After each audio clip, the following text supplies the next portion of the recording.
सिंध हुकूमत ने घोटकी में टिकटॉकर सुमेरा राजपूत के कत्ल का नोटिस देते हुए पुलिस को सख्त कार्रवाई का हुक्म दे दिया। तर्जुमान सिंध हुकूमत सुखदेव हिमानी का कहना है कि सुमेरा के कत्ल की मजम्मत करते हैं।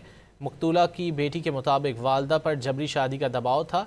SSP घोटकी से मामले की रिपोर्ट तलब की है। उन्होंने बताया कि पुलिस ने कुछ मशकूक अफराद को हिरासत में लिया है। सिंध हुकूमत ने घोटकी में टिकटॉकर सुमेरा राजपूत के कत्ल का नोटिस देते हुए पुलिस को सख्त कार्रवाई का हुक्म दे दिया। तर्जुमान सिंध हुकूमत सुखदेव हिमानी का कहना है कि सुमेरा के कत्ल की मजम्मत करते हैं। मकतूला की बेटी के मुताबिक वालदा पर जबरी शादी का दबाव था। SSP घोटकी से मामले की रिपोर्ट तलब की है। उन्होंने बताया कि पुलिस ने कुछ मशकूक अफराद को हिरासत में लिया है। सिंध हुकूमत ने घोटकी में टिकटॉकर सुमेरा राजपूत के कत्ल का नोटिस देते हुए पुलिस को सख्त कार्रवाई का हुक्म दे दिया।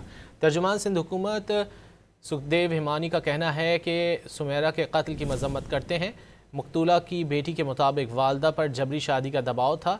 SSP घोटकी से मामले की रिपोर्ट तलब की है। उन्होंने बताया कि पुलिस ने कुछ मशकूक अफराद को हिरासत में लिया है।